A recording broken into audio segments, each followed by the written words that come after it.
Good evening, I'm Keisha Butts with the CTV News Update.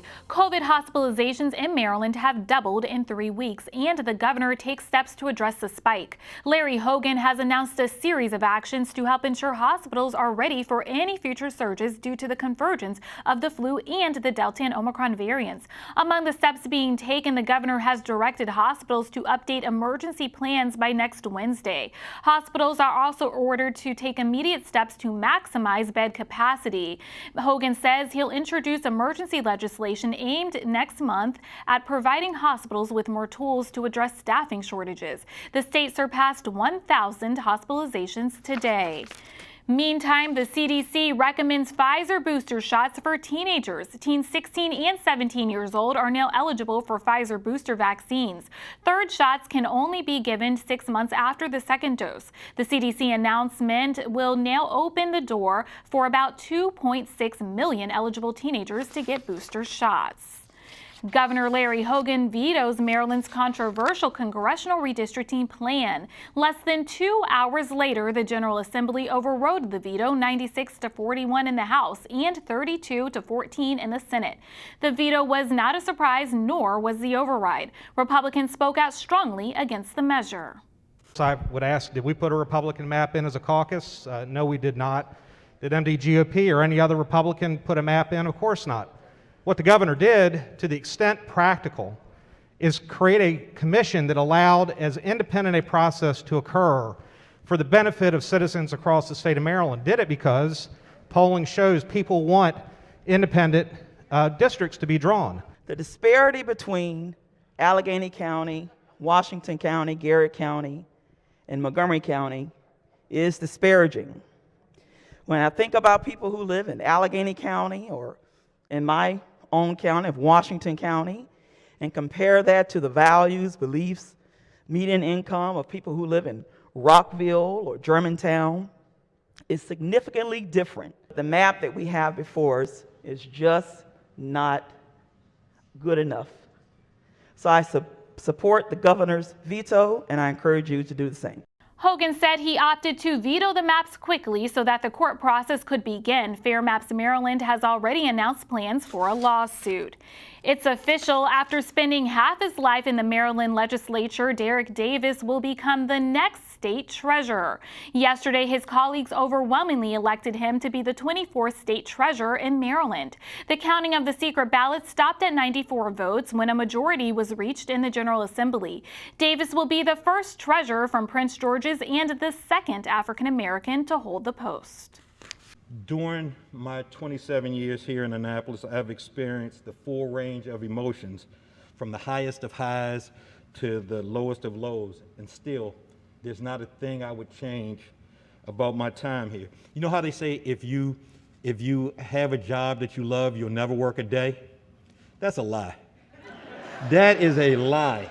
I love being a delegate in the chair of economic matters, and I work my butt off. Davis will be sworn in December 17th to replace Nancy Kopp. Kopp is retiring after nearly 2 decades as treasurer and half a century of state government service. Mourners gathered for the funeral service of former Kansas Senator Bob Dole today. The service was held at the Washington National Cathedral and was attended by many of the nation's top leaders. A major figure in the Republican Party, Dole served more than 2 decades in Congress. President Biden paid tribute to the World War II veteran, calling him a, quote, genuine hero. Dole died recently at the age of 98.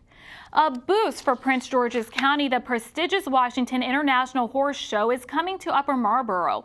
The event is slated for 2022 at the Showplace Arena. The county, along with the board of directors of the horse show, have applied to the 2 governor boards for the change of venue aimed at bringing the event to Prince George's. County and state officials have committed to making upgrades to the facility. It's a great event for that community, and we've got a huge horse community in the county and the state. So, like I say, I think if they can pull it off, it'd be a great thing. We got the facility. I don't see a downside to it. Maryland Governor Larry Hogan has designated October as National Horse Month. The competition will be held October 25th through the 30th of 2022. You're watching CTV News. I'm Keisha Butts. We'll be back in just a moment.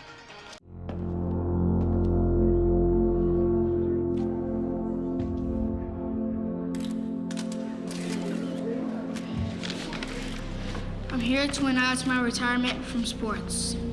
Baseball, basketball, all of them. I feel like it's time.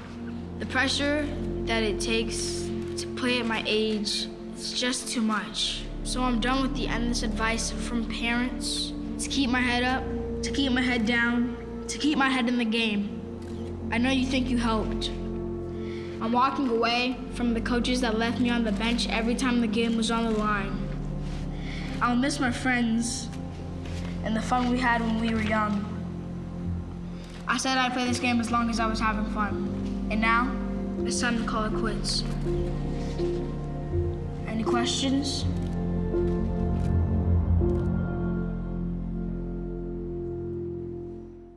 Welcome back. A $15 an hour minimum wage is approved for University of Maryland workers. The base wage applies only to union workers with the University System of Maryland. The Board of Regents recommended the increase yesterday. Chancellor Jay Perman says it's the right thing to do for Maryland communities. Perman also says USM will need to study for additional pay adjustments. Prince George's Police and D.C. Police are joining forces to crack down on impaired driving this holiday season. Drivers can expect to see more police around the county border with the district. Police will be on feeder roads like Central Avenue, Indian Head Highway, Branch Avenue, Pennsylvania Avenue, and Marlboro Pike. The enforcement campaign will run through December. 'Tis the season to be cheerful and careful. With holiday shopping in full swing, Prince George's County Police have launched a holiday crime initiative focused on increased visibility and staffing at major shopping centers. Targeted areas throughout the month of December include Rivertown Commons, Woodmore Town Center, and Tanger outlets. The goal is to prevent shoplifting and thefts from vehicles. Child care advocates say they're struggling to find qualified workers despite pandemic stimulus funds. The advocates spoke earlier this week to a work group sponsored by Maryland Comptroller Peter Francho. The state has lost 751 providers since March 2020, and child care centers continue to close due to the decreased enrollment. The crisis has prompted the Maryland Retailers Association to consider putting out a toolkit for businesses. The toolkit would help businesses inform, equip, and support employers with community child care needs. Maryland, for instance, already has a child care scholarship, which is our child care subsidy program. And that is based around reimbursing providers based on enrollment, eliminating copays for families and incomes below the state median, investing funding from the American Rescue Plan and strategies to strengthen child care businesses in general. Typically, when you talk about the expansion of funding, it's a new tax on a business. That is typically where we go to create new revenue. But we have this excellent opportunity right now with the CARES Act funding and the American Rescue Act and the funding coming down, and we can really channel and invest this money in a way we've never been able to, and we've certainly never had funding like this before. Providers at Wednesday's hearing also lamented the slow disbursement of relief funds from the Maryland Department of Education. Mount Rainier is stepping up to help families in need this holiday season. Similar to Thanksgiving food giveaway, the city is giving away meals of turkey, canned vegetables, and other non-perishables. It hopes to give away 1,000 baskets. The event will take place at the police station next Friday, starting at 3 p.m. Mayor Selena Benitez says the pandemic has increased the need to give back. As you know, a lot of restaurants, a lot of hotels closed down, and a lot of our members of the community work in those fields, which means that this year, more than anything, just as last year, because of COVID, we have been severely impacted, and that extra need to be able to provide to our families is there. Something the city has been doing for many years, but the last 2 years, because of COVID, we have to magnify it even more to make sure we provide to those that need. Mount Rainier will also distribute baskets to a local senior center and 2 elementary schools. For more information, visit the website on your screen. Still ahead on CTV News tonight, good old St. Nick has been seen riding a fire truck in Bowie. The story right after the break. During high school, I hung with the wrong crowd and I never graduated. I helped Santiago in many different ways, like all fathers do, because he always wanted to go to college. I felt a little embarrassed to come back to school, but eventually, once I came here, I knew that it's for a bigger goal.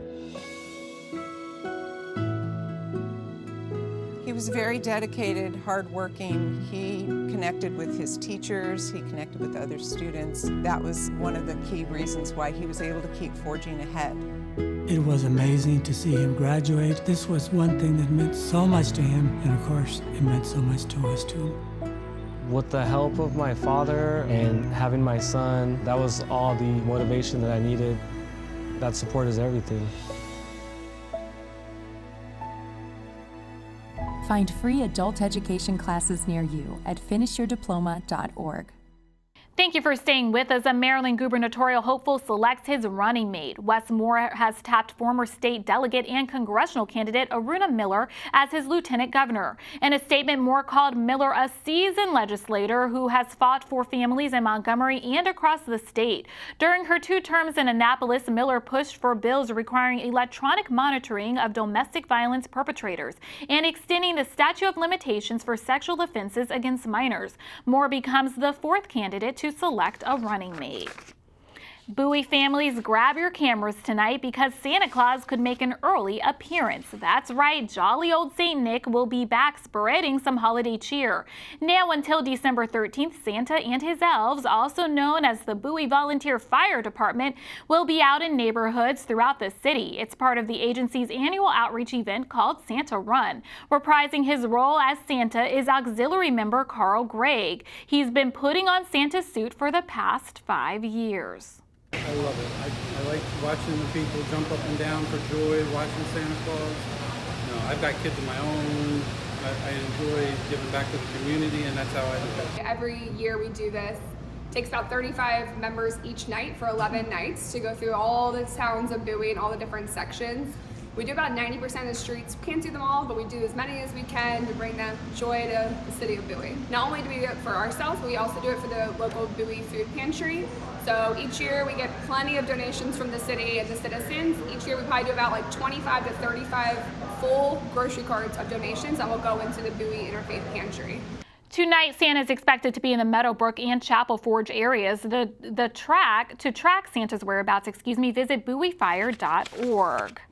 The season of giving continues. The Psi Epsilon Omega chapter of Alpha Kappa Alpha Sorority Incorporated is hosting a holiday shopping event for parents. The event will take place at its adopted school, Oaklands Elementary, next Saturday. Families will have the chance to shop for toys, hats, coats, and gloves for their children. The sorority is teaming up with the Pearl Elegance Foundation. They hope to give at least 800 toys away. Well, let's get a quick check on our 3-day weather forecast. Tonight, cloudy with a low around 46. Saturday, cloudy with showers and thunderstorms expected. Daytime temps reach a high near 71. Sunday and Monday, cool and sunny with temps in the low to mid 50s. And now for the community calendar. CTV is celebrating the holiday with care. Our annual holiday toy drive is going on now until December 17th. You can drop off items Monday through Friday from 10 a.m. until 4 p.m. This year's wish list includes education toys, Barbies, basketballs, and more. Remember, items should be new and unwrapped. Toys will be donated to the Shepherd's Cove Emergency Shelter. For more information, contact CTV at PGCTV.org. And that wraps up our CTV News Update. I'm Keisha Butts. Have a good weekend.